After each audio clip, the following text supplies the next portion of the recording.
মাননীয় অগ্নিমিত্রা পাল কদিন আগে তিনি পূর্ব মেদিনীপুরে বন্যা পরিদর্শনে গিয়েছিলেন। সেখানে গিয়ে তিনি গান গেয়েছিলেন, সেটা নিয়ে একটা বিতর্ক তৈরি গেছে। এতদিন এটা সোশ্যাল মিডিয়ায় বিতর্ক হচ্ছিল, কেউ এটাকে ট্রোল করছিল, এখন এটা টেলিভিশনের পর্দায়ও চলে গেছে। ওখানে যে গরিবদের অসহায় অবস্থায় গিয়ে অগ্নিমিত্রা পাল যে গানটা গেয়েছেন, এই গান গাওয়া নিয়ে এই দিদিভাই কি বলছেন শুনুন। ভিডিওটা পুরো দেখবেন, শেষ অবধি দেখবেন, আর কমেন্ট বক্সে আপনাদের মতামত জানিয়ে যাবেন। ও আমার দেশের মাটি, তোমার পরে ঠেকাই মাথা। গানটা শুনে নিশ্চয়ই বুঝতে পেরেছেন যে আজকে কার সম্পর্কে কথা বলবো।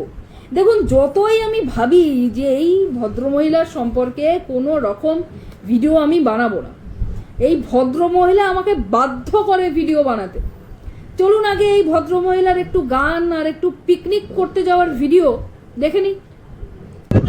হ্যাঁ, বন্যা বা বছরকে মানুষের খুব অসুবিধে, কিন্তু আজকে এই যে সৌন্দর্য, এই যে সুজলাং সুফলাং মা তারা, এই সৌন্দর্য আমার মনে হয় পশ্চিমবঙ্গে মানে সারা ভারতবর্ষ পশ্চিমবঙ্গের মতো কোথাও আমার দেশের মাটি গান গাইছে।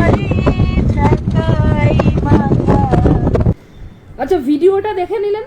পটাশপুর এলাকায় আমাদের রাজ্যের যে বিধায়িকা অর্থাৎ অগ্নিমিত্রা পাল, তিনি এই পটাশপুর এলাকায় যে বন্যাটা হয়েছে সেই বন্যা পরিদর্শনে গিয়েছিলেন।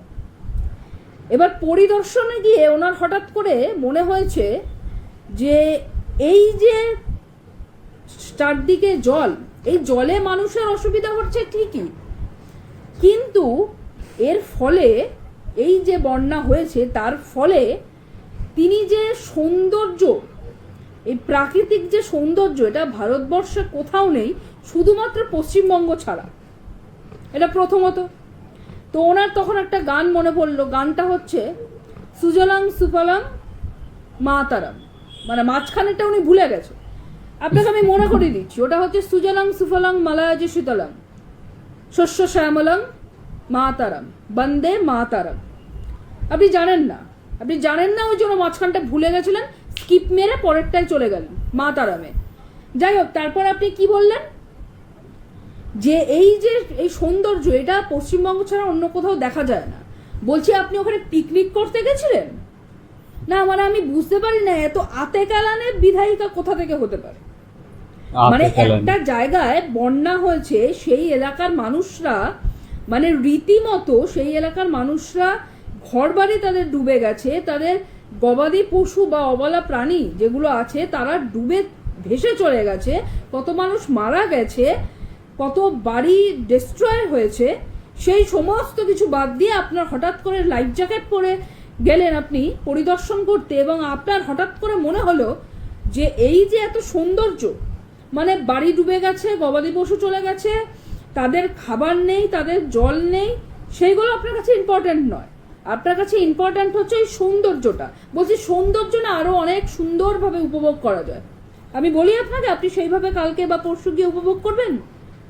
ওই লাইফ জ্যাকেট ছাড়া স্পিড বোট থেকে নামবেন, নেমে হেঁটে হেঁটে পরিদর্শন করবেন, দেখবেন আরও সুন্দর আপনার অনুভূতি হবে। পশ্চিমবাংলার যে এত সৌন্দর্য, এই কথাটা আপনাদের বারবার বলা হয়েছে যে পশ্চিমবাংলার এত সৌন্দর্য, সেই কারণেই আপনাদের প্রধানমন্ত্রী তথা আমাদের দেশের প্রধানমন্ত্রী যিনি, তিনি ভোটের আগে এই পশ্চিমবাংলায় এসে প্রিন্সেপ ঘাটের যে পাশ দিয়ে গঙ্গাটা বয়ে যাচ্ছে সেখানে তিনি নৌকা বিলাস করেছে। তাই নৌকা বিলাসটা করতে পেরেছে তার একটাই কারণে, তার কারণ হচ্ছে গঙ্গাটা পরিষ্কার রাখা হয়েছে। কিন্তু আমরা দিল্লিতে যখন যাই তখন আমরা যমুনা নদীর এমন অবস্থা দেখি, সেখানে মানে কি বলবো, যমুনা বিলাস তো দূরের কথা, সেখানে মানুষ হাট বসিয়ে দিয়েছে। তা আপনাদের প্রধানমন্ত্রী তথা আমাদের দেশের প্রধানমন্ত্রী নৌকা বিলাসটা করতে পেরেছে একটাই কারণে, তাই কারণ 15 বছরে যেই সরকার ছিল সেই সরকার খুব সুন্দর করে গঙ্গাটাকে রক্ষণাবেক্ষণ করেছে। আর আমরা যখন যমুনা নদীতে যাই, দিল্লিতেই ধরুন যখন যাই যমুনা নদীর তীরে, তখন ওখানে যমুনা বিলাস করতে পারি না। তার কারণ এই যে 2014 থেকে দিল্লিতে নতুন সরকার এসেছে, সেই সরকার এই যমুনা নদীর কোনো রকম রক্ষণাবেক্ষণ করে না। যা সে বাদ দিলাম। এখন আসল কথা হচ্ছে, আপনি কি ওখানে দাঁত কেলিয়ে পিকনিক করতে গেছিলেন? না, মানে দাঁত আমি বুঝতে কেলিয়ে। পারি না আপনার এইটুকানি মিনিমাম সেন্স নেই যে ওখানে সাধারণ মানুষ ডুবে গেছে, মানুষ মারা গেছে, মানুষের জল নেই, খাদ্য নেই। আপনি যে স্পিড বোটটা করে গেছিলেন, নিশ্চয়ই আপনার সাথে বডিগার্ড টডিগার্ড সবাই ছিল। তা আপনার আরেকটা স্পিড বোট নিয়ে যাওয়া উচিত ছিল তো, ছিল না? আপনি তো একজন বিধায়িকা, আপনি না হয় আপনার নিজস্ব কিছু টাকা দিয়ে বা আপনার ফান্ড থেকে আপনি কিছু ত্রাণের ব্যবস্থা করতে পারতেন না? পারতেন তো, কই সেটা করেছেন? সেটা করেননি। সেটা না করে আপনি লাইফ জ্যাকেট পরে দাঁত কেলিয়ে গান গাইছেন। খুব ভালো লাগছে মনে হচ্ছে আপনাকে, না? আপনার নেতা শুভেন্দুবাবু তথা আমাদের পশ্চিমবাংলার বর্তমান মুখ্যমন্ত্রী তিনি বলেছিলেন 2026-এ কোনো রকম বন্যা থাকবে না, বন্যা হলে আমি আমার মুখ দেখাবো না। সেই কথাটা উনিও যদিও রেখেছেন, উনি সৎ মুখ্যমন্ত্রী, উনি মুখ দেখাননি, উনি হেলিকপ্টারে করে সেই জায়গাটা পরিদর্শন করেছে, সুতরাং সেখানকার মানুষ ওনার মুখ দেখার সুযোগ পায়নি। সেটা ঠিক আছে, কিন্তু ত্রাণ কি পাঠিয়েছেন? পাঠাননি। আসামে যে এত এত কিছু হচ্ছে, এত বন্যায় ভেসে গেছে, মানুষের খাবার নেই, জল নেই, তার ব্যবস্থা করেছেন? কিচ্ছু করেননি।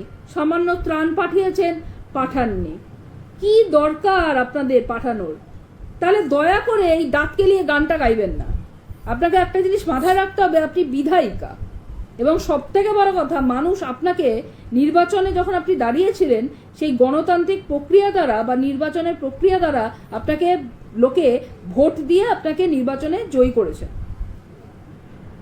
এবার যখন আপনি জিতেছেন, তাহলে মানুষের আপনার প্রতি কিছু এক্সপেকটেশন থাকবে, তো সেই এক্সপেকটেশনগুলো রাখার চেষ্টা করুন। মানুষ আপনাকে দাঁত কেলিয়ে গান গাওয়ার জন্য ভোটটা দেয়নি। একটা বন্যা হয়েছে যেই এলাকায়, আপনি সেই এলাকায় পরিদর্শনে যাচ্ছেন গান গাইতে গাইতে, এবং সব থেকে বড় কথা হচ্ছে যে আপনার নাকি সেই প্রাকৃতিক সৌন্দর্যটা দারুণ লাগছে। আরে মমতা ব্যানার্জিকে দেখে কিছু তো শিখতে পারেন, কিছুটা তো শিখতে পারেন। এবার আপনি বলবেন আমি কোনো দলের চাটুকারিতা করছি, 34 বছরে বাম সরকারকে দেখেও তো কিছু শিখতে পারেন, সেগুলো তো শেখেন না। আরে এরা হেঁটে পরিদর্শন করেছে, এরা হেঁটে হেঁটে গেছে। আপনাদের নেতা সে হেলিকপ্টারে যায়, আর 15 বছরের সরকারে যে মহিলা মুখ্যমন্ত্রী ছিল, সেই মহিলা মুখ্যমন্ত্রী হেঁটে হেঁটে পরিদর্শন করেছে ওই জলমগ্ন এলাকাগুলোতে। আর আপনি একটা স্পিড বোট নিয়ে গিয়ে, গন্ডাখানেক লোক সাথে নিয়ে গিয়ে, ও আমার দেশের মাটি। না, গানটা খুবই ভালো, কিন্তু আপনার মুখে এই সময় মানাচ্ছে না। আপনি অন্য সময় গাইতেন, সবাই বাহবা দিত, কিন্তু এই সময় আপনাকে মানাচ্ছে না এই গানটা। আর ওই সুজলাং সুফলাং গানটা শিখে নেবেন, স্কিপ মেরে হঠাৎ করে মাতারামে চলে যাবেন না। উফ, মানে কত সার্কাস দেখাবেন আপনারা? কত? মাত্র 3 মাসে যদি এই সার্কাস আপনারা দেখান, তাহলে ভবিষ্যতে আর কত সার্কাস, কত ম্যাজিক আপনারা দেখাবেন, সেটা ভেবেই মানুষের হাত পা কাঁপছে। আসুন তো, আসুন। ধন্যবাদ। আসুন।